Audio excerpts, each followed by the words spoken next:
अस्सलाम वालेकुम dear students, उम्मीद करता हूँ कि आप सब खैर वाफियत से होंगे। तो आज के दिन हम डिस्कस करेंगे कंटिन्यूस स्टेटमेंट। ठीक है, ये क्या होती है? तो सबसे पहले तो थोड़ा सा फोकस इस बात पे करें कि हम इसको लूप वाले चैप्टर में रीड कर रहे हैं। तो लूप वाले चैप्टर में इसको यूज़ कर रहे हैं, तो इसका रिलेशन लूप के साथ ही कोई होगा, लूप में ही यूज़ की जाएगी। ठीक है, कैसे यूज़ होगी ये हम सारा आज के लेक्चर में डिस्कस करेंगे। The continuous statement is used in the body of loop. ठीक है, तो कंटिन्यूस स्टेटमेंट जो है ये लूप की बॉडी में यूज़ किया जाएगी। It is use to move the control to the start of the loop body. ये क्या करती है? ये कंट्रोल को लूप की बॉडी के स्टार्टिंग में ले आती है।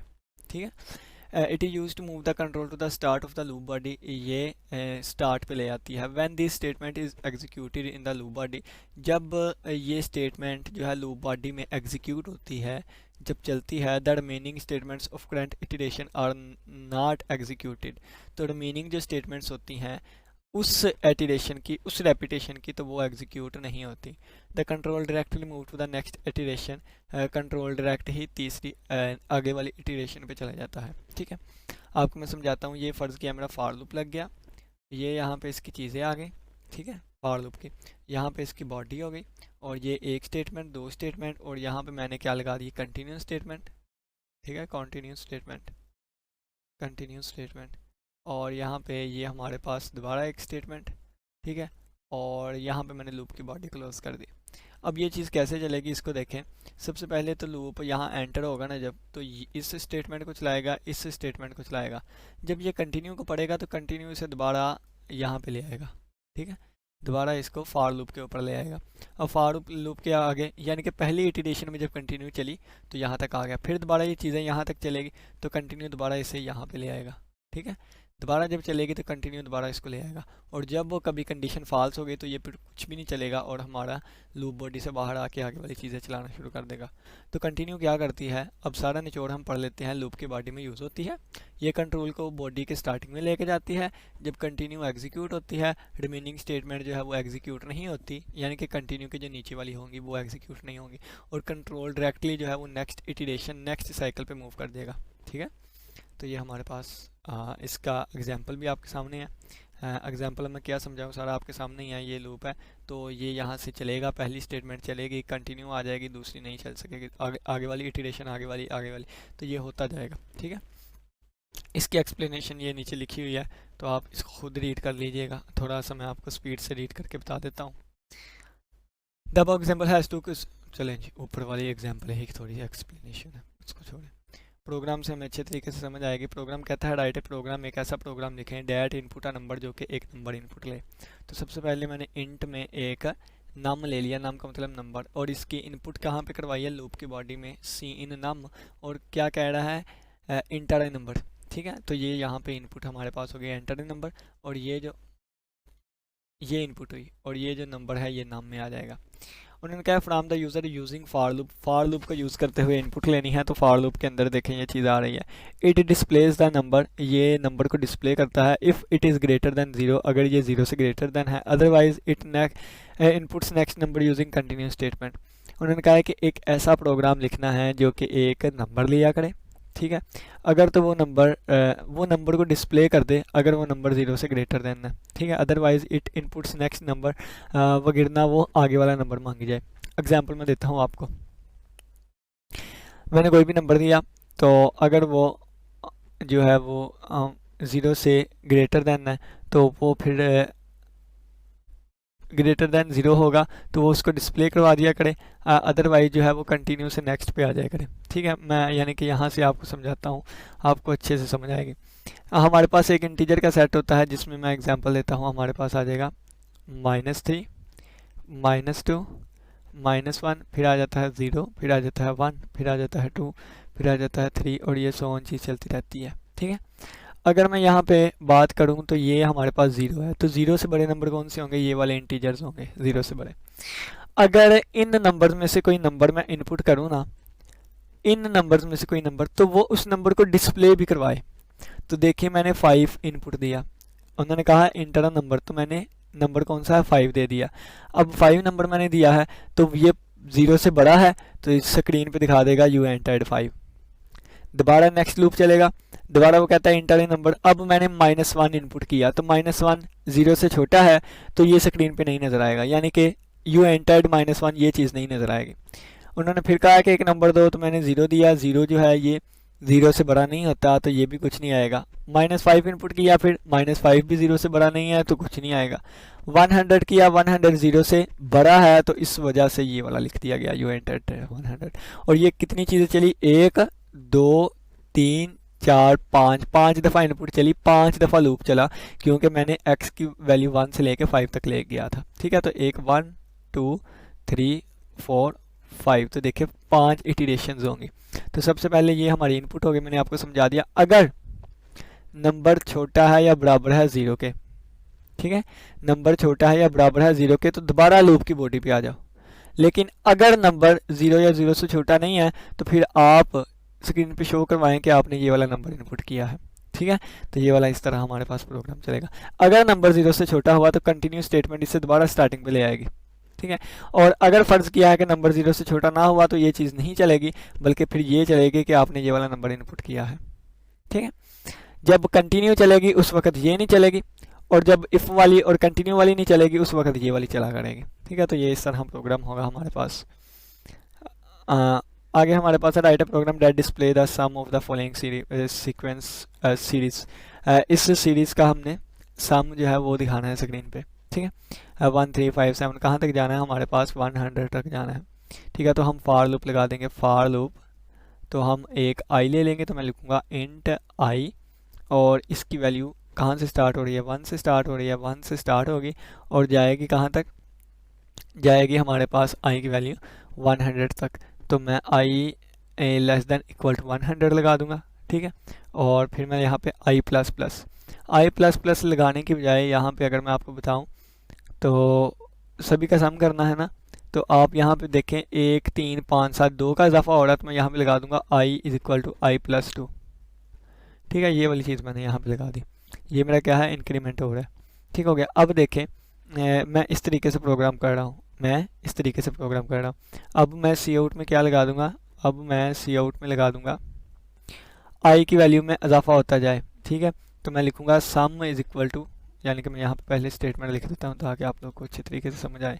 तो मैं यहाँ पे लिखूंगा sum is equal to sum plus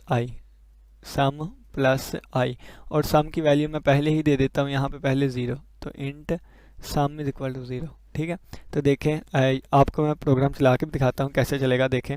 और बाद में ना एंड पे मैं यहाँ पे सी आउट करवा दूंगा। सी आउट क्या करवाऊंगा, सी आउट में सम की वैल्यू करवा दूंगा। ठीक है, तो ये अब प्रोग्राम मैं चलाने लगा हूँ, देखिएगा।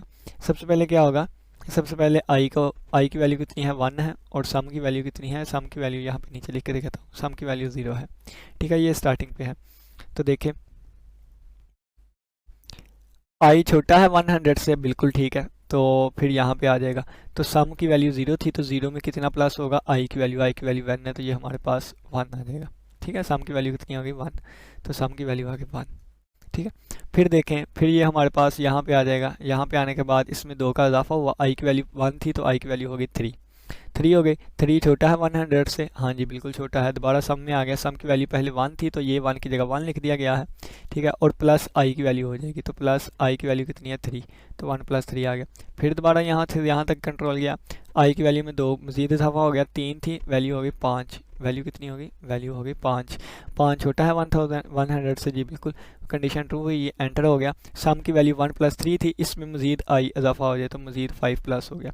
फिर दोबारा यहाँ पे जाएगा, आई की वैल्यू थी 5, तो आई की वैल्यू में 2 इजाफा हो गया, आई की वैल्यू हो गई 7 100 से छोटा है, ये दोबारा यहाँ एंटर होगा। सम की जो भी वैल्यू है उसमें दोबारा अब 7 एंटर हो जाएगा, प्लस ऑन करता गया कहाँ तक जाएगा, ये हमारे पास चलता जाएगा। और इसमें 100 आ ही नहीं सकता, क्यों, क्योंकि ये ओड नंबर्स आ रहे हैं 1 3 5 7, तो यहाँ पे 100 नहीं आएगा बल्कि 99 तक जाएगा ये चीज़, 99 तक। तो इसी वजह से उन्होंने लेस देन की कंडीशन लगाई हुई है। ठीक है, तो ये 99 तक जाएगा।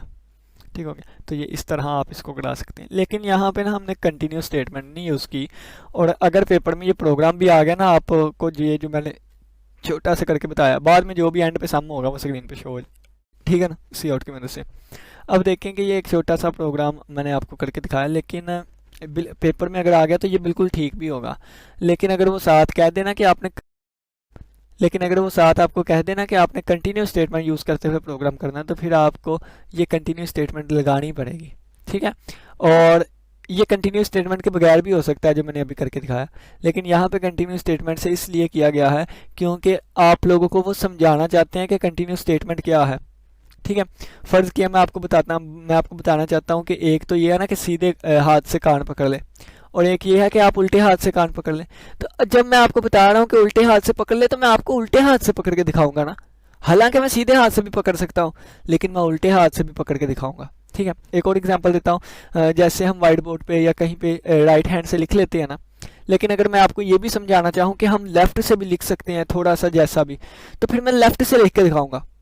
लिख तो मैं राइट से भी लेता हूँ, लेकिन आपको मैं लेफ्ट से इसलिए लिख के दिखाऊंगा क्योंकि मैं दलील पेश कर रहा हूँ, मैं यहाँ पे बता रहा हूँ कि लेफ्ट से भी लिख सकते हैं, इस वजह से। तो बिल्कुल ये प्रोग्राम हम कंटिन्यूस स्टेटमेंट के बगैर भी कर सकते हैं, लेकिन अगरचे हमने कंटिन्यूस स्टेटमेंट यहाँ पे अभी सीखी है, तो इस वजह से उसका यूज़ यहाँ पे बता रहा हूँ, ठीक है। ये इसलिए प्रोग्राम में यूज़ किया गया।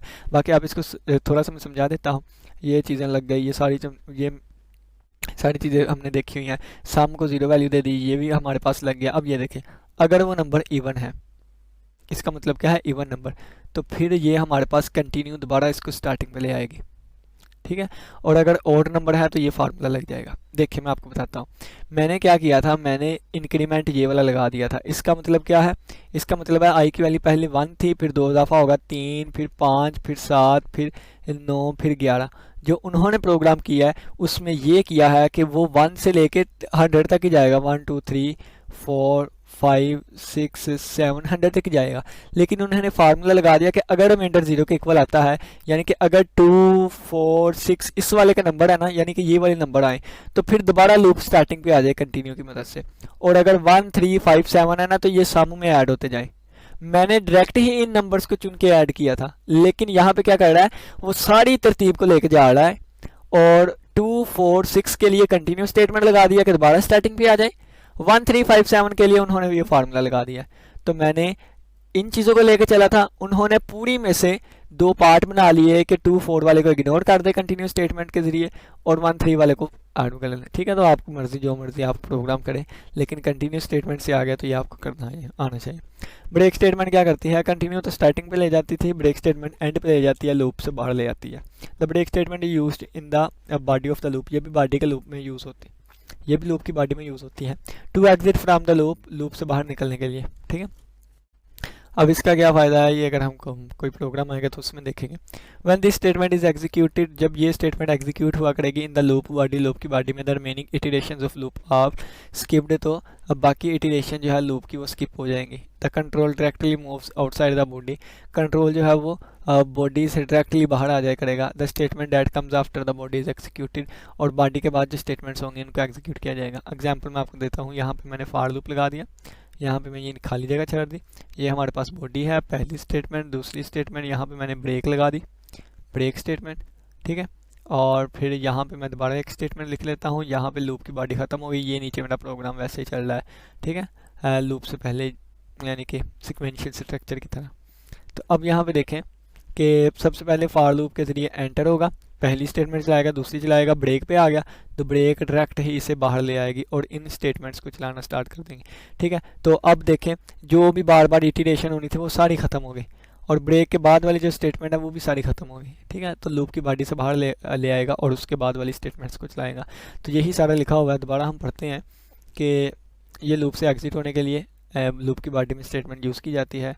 जब ये स्टेटमेंट एग्जीक्यूटेड होती है लूप की बॉडी में, तो इसके बाकी वाली इटरेशंस जो है वो स्किप कर दी जाती है, कंट्रोल जो है वो डायरेक्टली बाहर आ जाता है, और लूप की बॉडी के बाद जो स्टेटमेंट्स लिखी होती हैं एंड पे वो चीज़ें चलती हैं। ये यहाँ पे एग्जांपल है, अब आप इसको खुद पढ़ लीजिएगा। चलो मैं इसको पढ़ देता हूँ, एक्सप्लेनेशन आप खुद देख लीजिएगा। ये है ना, एंटर होगा, ये पहली चलाएगा, ब्रेक है तो ब्रेक के ज़रिए बाहर आ जाएगा और लूप की बॉडी के बाहर वाले प्रोग्राम को चलाएगा, ठीक है। तो ये यहाँ पर ब्रेक था, और ये इसकी एक्सप्लेनेशन पढ़ लीजिएगा। बाकी हम प्रोग्राम करते हैं। प्रोग्राम कितने हैं, दो प्रोग्राम है। तो चलिए आइए, उन्होंने कहा राइट ए प्रोग्राम, एक ऐसा प्रोग्राम लिखे that input the number from the user using for loop. For loop के जरिए हमने एक नंबर इनपुट लेना है, ठीक है। तो फॉर लूप के अंदर ये इनपुट होगी। If the number is greater than 0, अगर नंबर 0 से ग्रेटर है इट इज डिस्प्लेड, इसको दिखाया जाए, and the next number is input, और इससे आगे वाले नंबर इनपुट लिया जाए। ठीक है, the program exits the loop if the number is 0 और नेगेटिव यूजिंग ब्रेक स्टेटमेंट, अगर नंबर नेगेटिव या 0 हो तो ब्रेक स्टेटमेंट लग जाए। ठीक है, और उसके ज़रिए प्रोग्राम एग्जीक्यूट हो जाए, एग्जिट हो जाए, लूप एग्जिट हो जाए। तो सबसे पहले देखें, इंट एक्स लिया, नम लिया, तो नम में हम इनपुट करवाएंगे तो ये हमारी इनपुट हो गई, इंटर है नंबर, ये स्क्रीन पे शो हो जाया करेगा, और नाम के ज़रिए हमने ये वैल्यू 5 रखवा दी नाम में। ठीक है, अब ये देखिए ये 0 से बड़ी है, अगर तो नंबर 0 या 0 से छोटा हुआ तो प्रोग्राम एंड हो जाया करे। ये इफ़ वाली स्टेटमेंट ही ट्रू नहीं हुई, नंबर 5 था, तो ये फिर नेक्स्ट यहाँ पे आ जाएगा। ठीक है, तो हमने जो नंबर एंटर किया वो स्क्रीन पे दिखा देगा।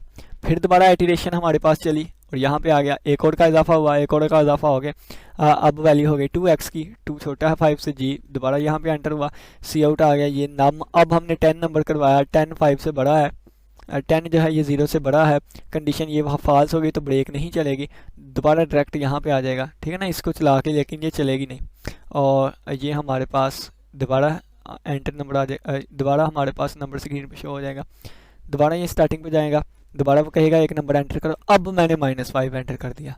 अब जब -5 किया तो -5 छोटा है 0 से, ये कंडीशन ट्रू हो गई, कंडीशन ट्रू हुई तो ब्रेक चल गई, ब्रेक कहती है इसे बाहर ले आओ, तो ब्रेक इसको बाहर ले आई और हमारा प्रोग्राम एंड हो गया। ठीक है, तो ये इस तरह चलता है, गेट से चलेगा फिर हमारा प्रोग्राम एंड हो जाएगा। तो जब नेगेटिव नंबर पुट करूँगा तो इफ़ वाली स्टेटमेंट ठीक हो जाएगी, इफ़ वाली स्टेटमेंट ठीक हुई तो ब्रेक चल जाएगी। ठीक है, तो नेक्स्ट एक और प्रोग्राम है उसको हम देखते हैं। तो ये एक्सप्लेनेशन आप खुद पढ़ लीजिए करिएगा, और वो समझाने के लिए आपको लिखी होती है, तो समझा मैं आपको रहा हूँ। उन्होंने कहा write a program that input 2 numbers, 2 numbers ले and display the greatest common divisors of the both number, और दोनों नंबर्स का ग्रेटेस्ट कॉमन डिवाइजर फाइंड करें। यहाँ पे 18 और 27 लिए गए हैं, इनका GCD फाइंड करना है। ठीक है, तो पहले GCD के बारे में आपको बता दूँ क्या होता है। तो GCD को निकालने के बहुत से तरीके हैं, मैं आपको बताता हूँ। 18 को कौन कौन पूरा पूरा डिवाइड करता है, GCD कहते हैं ग्रेटेस्ट कॉमन डिवाइजर, ये लिखा हुआ है ग्रेटेस्ट कॉमन डिवाइजर। सबसे पहले मैं डिवाइजर्स फाइंड करूंगा, क्या ये लिखा हुआ है ग्रेटेस्ट कॉमन डिवाइजर, सबसे पहले मैं डिवाइजर्स फाइंड करूंगा 18 और 27 के। पहले 18 के डिवाइजर, 18 का कौन कौन पूरा पूरा डिवाइड करता है, 1 1, 2 9 बार 18, 3 6 बार 18, और 5 नहीं करता, 4 भी नहीं करता, 6 करता है, 6 3 बार 18, 9 2 बार 18। तो ये हमारे पास 18 के 5 डिवाइजर्स आ गए। अब 27 के डिवाइजर देखना चाहूँ तो ये हमारे पास आएंगे, एक पूरा पूरा डिवाइड करता, 2 नहीं करता, 3 9 बार 27, ठीक है 9 भी करेगा, और 4 भी नहीं करता, 5 भी नहीं करता, 6 भी नहीं करता, 7 भी नहीं करता, 8 भी नहीं करता, 9 करता है, लिख लिया हमने, 10 11 12 13 13 भी नहीं करता, 14 15 16, इसके बाद 27 ही करेगा। तो ये हमारे पास डिवाइजर्स आ गए इनके।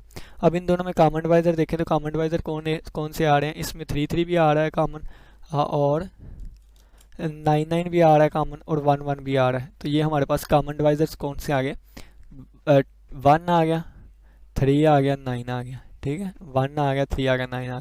सबसे पहले देखिए कि डिवाइजर्स हमने फाइंड कर लिए, तो ये डिवाइजर्स आ गए। फिर हमने कॉमन डिवाइजर्स फाइंड कर लिए, तो ये दोनों में जो कॉमन है वो आ गए। ग्रेटेस्ट है तो इन सब में से ग्रेटेस्ट कौन सा है, 9 है, तो 9 हमारे पास GCD आ जाएगा। ठीक है, तो ये लिखा हुआ है। अब ये यहाँ पे कैसे करवाएंगे, इसको अब लेके चलेंगे। ठीक है, तो देखिए उन्होंने कहा कि नंबर 1 नंबर 2 ले लिया, और D में हम अपना GCD रखवाएंगे। इंटर द फर्स्ट नंबर, और इसको N1 में रखेंगे। इंटर द सेकंड नंबर, इसको N2 में रखेंगे। तो ये दो हमारे पास चल जाएंगे। ठीक है, ये सी आउट की मदद से आई, ये भी सी आउट की मदद से आई, ये सी इन में N1 में रखवाया, सी इन की मदद से N2 में रखवा दी कीमत। अब उन्होंने कहा है कि D किसके बराबर है, ये हमने कंडीशनल स्ट्रक्चर यूज़ किया यहाँ पे। ठीक है, इफ़ एल्स वाला काम किया। तो मैं यहाँ पे आपको इफ़ एल्स वाला ही लगा देता हूँ ताकि आपको अच्छे तरीके से समझ आए। तो अगर नंबर 1 छोटा हुआ नंबर 2 से, ठीक है, अगर नंबर 1 छोटा हुआ नंबर 2 से, देन हमारे पास D की वैल्यू आ जाए नंबर 1। ठीक है, अदरवाइज एल्स वाली स्टेटमेंट चलेगी, अदरवाइज जो है वो D का वैल्यू चले जाए N2 की। ठीक है, GCD को फाइंड करने का ना एक और तरीका होता है, ये तो मैंने आपको सिंपल तरीका बताया था जो कि नाम से ही ज़ाहिर है, ग्रेटेस्ट कॉमन डिवाइजर यानी कि GCD। ठीक है, अब आपको यूक्लिडियन एल्गोरिथम के ज़रिए मैं बताता हूँ यूक्लिडियन एल्गोरिथम, एक हमारे पास मैथमेटिशियन था यूक्लिड, उसने यानी कि नंबरों का जीसीडी फाइंड करने के लिए एक एल्गोरिथम पेश किया, कुछ स्टेप्स पेश किए कि अगर आप इन स्टेप को फॉलो करेंगे ना तो हमारे पास जीसीडी आ जाएगा। ये 18 और 27 है ना, 18 और 27 में जो बड़ा है उसको अंदर रख लें और जो छोटा है उसको बाहर रख लें।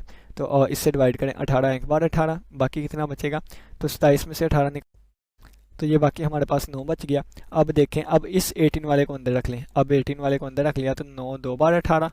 तो जब हमारा पास रिमाइंडर 0 आ जाता है ना, रिमाइंडर 0 आ जाता है, तो उस वक्त जिससे डिवाइड किया है, जब रिमाइंडर 0 आ गया तो किससे डिवाइड किया था, 9 से डिवाइड किया। तो 9 जो है ये 9 18 का भी जीसीडी है, 9 जो है वो इन दोनों का भी जीसीडी है। ठीक है, तो इस तरह हम जीसीडी फाइंड करते हैं। ये जो 9 आया है ना, ये इन दोनों का भी जीसीडी है, ये जो 9 आया है इन दोनों का भी जीसीडी है। ये जीसीडी कब कहलाएगा, जब रिमाइंडर 0 आया। ठीक है, तो ये हमारे पास यूक्लिडियन एल्गोरिथम था, जो कि मैंने बल्कि यहाँ पे लिखा रहने देता हूँ, शायद आगे यही कंसेप्ट यूज़ हो। तो देखें, ठीक है, तो पहले देखा जाएगा डी छोटा n1 छोटा है या n2।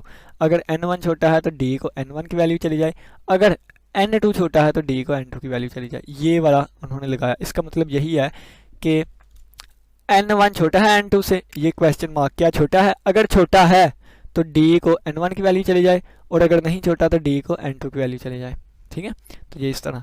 और फॉर लूप में उन्होंने लगा दिया है, फॉर लूप में क्या लगाएगा, फॉर लूप में लगाएगा यहाँ पे कोई चीज़ नहीं लगाई हुई, यानी कि आगे कुछ नहीं, और कहा गया है d जो है वो ग्रेटर देन इक्वल टू किसके है, 1 के। ठीक है, और d माइनस माइनस d में से एक कम होता जाए, d में से एक कम होता जाए। अगर n1 को अंदर रखें और d से डिवाइड करें, अगर इस ये 0 के इक्वल आ जाए, या n2 को अंदर रख के d पे डिवाइड करें, ये 0 के इक्वल आ जाए, अगर ये दोनों करेक्ट हो जाएं, यानी कि n1 को d से डिवाइड करवाएं फिर भी 0, n2 को d से डिवाइड करवाएं फिर भी 0, तो उस वक्त ब्रेक स्टेटमेंट लग जाए। ब्रेक क्या करेगी, ब्रेक इसको बाहर ले आएगी, यानी कि यहाँ पे ले आएगी। ठीक है, मतलब ये है कि जब देखें 9 हमारे पास आ गया, कितना 9 18 को अंदर रख के 9 पे डिवाइड करवाएं। ठीक है, तो 9 बार 2 बार 18। इसका एक और मैं इसको आपको वे बताता हूँ क्या है। अगर फ़र्ज़ किया मेरे पास 9 और 18 आ गया, इन दोनों का अगर हम जीसीडी फाइंड करना चाहते हैं, तो अगर एक नंबर दूसरे नंबर को पूरा पूरा डिवाइड कर देगा तो उस वक्त भी हमारे पास जीसीडी आ जाएगा। देखें ना, अगर मैं 5 और 25 का जीसीडी फाइंड करना चाहता हूँ तो 5 25 को पूरा पूरा डिवाइड कर देता है ना, तो 5 25 का जीसीडी होगा। ठीक है, तो ये लिखा, यहाँ पे क्या लिखा हो गया है, देखें कि ये दो नंबर थे ना, अब मैं प्रोग्राम सारा करके दिखाता हूँ। ये दो नंबर थे 18 और 27। ठीक है, तो 18 छोटा है या 27 छोटा है, तो 18 छोटा है तो डी को वैल्यू कौन सी चले जाएगी, 18 वाली। ठीक है, अब देखें, अब क्या किया है, जब n1 को अंदर रख के d पे डिवाइड करवाया गया, जब 18 को अंदर रख के 18 में डिवाइड करवाया गया तो रिमाइंडर कितना आ गया, 0 आ गया। ठीक है, ये बात बिल्कुल ठीक हो गई। अब दूसरी कंडीशन कहता है जब n2 को अंदर रख के d पे डिवाइड करवाएंगे, जब 27 को अंदर रख के 18 में डिवाइड करवाया तो 18 एक बार 18, बाकी बचा 9। अब ये रिमाइंडर 0 पे नहीं आया, यानी कि ये कंडीशन तो ट्रू हो गई लेकिन ये फॉल्स हो गई। ठीक है, ये कंडीशन तो ट्रू हो गई थी लेकिन ये कंडीशन फॉल्स हो गई, तो फॉल्स हो गई है ना। अब तो देखें कि इस पूरे का आंसर फॉल्स आएगा, क्योंकि जब एंड ऑपरेटर में एक भी गलत हो जाए तो गलत, इस सारे का आंसर फॉल्स आया। फॉल्स आ गया तो इफ़ के आगे वाली स्टेटमेंट नहीं चलेगी। ठीक है, ब्रेक नहीं चलेगी, बल्कि ब्रेक नहीं चलेगी तो क्या होगा, लूप हमारा वापस आ जाएगा। लूप वापस आ जाएगा, कहाँ पे आएगा, यहाँ पे वापस आ गया। डी की वैल्यू में से एक कम कर दें, डी की वैल्यू 18 थी, डी की वैल्यू 17 होगी, तो 17 18 को भी पूरा डिवाइड नहीं करता, 0 को भी नहीं। इसी तरह 16 वैल्यू होगी, फिर फॉल्स हो जाएगी, 15 पे भी फॉल्स, 14 पे भी फॉल्स, 13 पे भी फॉल्स, 12 पे भी फॉल्स, 10 पे भी फॉल्स, 9 पे आएगी ना जब 9 की, यानी कि डी की वैल्यू कम होती होती लूप चलते गए लूप चलते गए, जब डी की वैल्यू कितनी हो जाएगी, 9 हो जाएगी, कितनी 9 हो जाएगी। जब डी की वैल्यू 9 हुई तो n1 की वैल्यू 18 थी, तो 18 को अंदर रख के 9 पे तकसीम करवाएं, तो 9 2 बार 18, रिमाइंडर आ गया 0, यानी कि ये कंडीशन ट्रू हो गई। ठीक है, अब n2 को अंदर रखा, 27 को अंदर रख के 9 पे डिवाइड करवाया, तो 9 3 बार 27, रिमाइंडर इसका भी 0 आ गया, ये भी ट्रू हो गई, ये भी ट्रू हो गई, दोनों ट्रू हो गई। इसका मतलब आंसर ट्रू आएगा। ब्रेक चल जाएगी, तो ब्रेक क्या करेगी, ब्रेक इसे यहाँ पे लाने की बजाय, लूप की नेक्स्ट इटरेशन की बजाय क्या करेगी, इसे नीचे वाली पे ले आएगी, लूप की बॉडी से बाहर। तो ये लूप की बॉडी है इतनी, ठीक है, तो ये लूप की बॉडी से बाहर ले आएगी और हमें पता लग जाएगा n1 और n2 का जीसीडी जो है वो d है। यहाँ पे जो तरीकाकार यूज़ किया गया है मैं दोबारा आपको बता देता हूँ। रैंडमली हम नंबर ले लेते हैं 8 और 9, ठीक है ना, 8 और 9 हमने नंबर ले लिया। तो सबसे पहले वो क्या चेक करेगा, सबसे पहले चेक करेगा कि इन दोनों में से छोटा कौन सा है। तो इन दोनों में से 8 छोटा है, तो 8 छोटा है तो डी की वैल्यू चली जाएगी 8 की। ठीक है, तो 8 को अंदर रखें और किस पे डिवाइड करवाएं, 8 पे ही डिवाइड करवाएं। 8 एक बार 8, बाकी बचा 0। तो इस वाली कंडीशन तो ट्रू हो गई, यानी कि पहली कंडीशन ट्रू हो गई। अब दूसरी देखते हैं, 9 को अंदर रख के 8 पे डिवाइड करवाया, तो 8 एक बार 8, बाकी बचा कितना 1, रिमाइंडर 0 नहीं आया, तो दूसरी फॉल्स हो गई, तो आंसर आ गया फॉल्स, ब्रेक नहीं चलेगी। अब 8 की डी की वैल्यू में से एक कम होगा, अब डी की वैल्यू हो गई 7। ठीक है, डी की वैल्यू अब कितनी होगी 7। अब 8 को अंदर रख के 7 पे और 9 को अंदर रख के 7 पे, तो ये भी पूरा पूरा तकसीम नहीं होगा, दोनों फाल्स हो जाएंगे। फिर डी की वैल्यू हो जाएगी 6।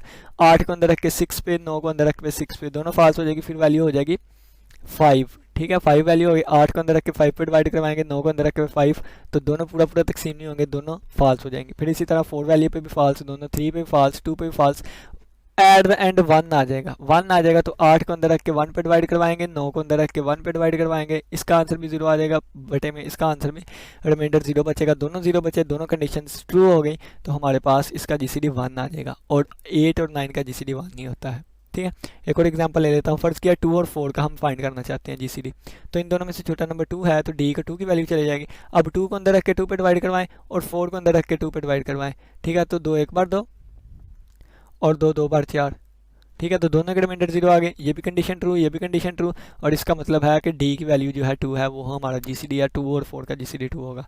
तो ये हमारा फार्मूला यहाँ पे यूज़ होता था। मैंने डीपली चीज़ें समझाने की कोशिश की। किसी बच्चे का कोई भी क्वेश्चन हुआ लाजमी पूछिएगा। नेक्स्ट हम नेस्टेड लूप्स को डिस्कस करेंगे और इसके बाद हमारा चैप्टर खत्म होगा। नेक्स्ट लूप 1 या 2 लेक्चर में हम इसको कंप्लीट कर देंगे। इसी के साथ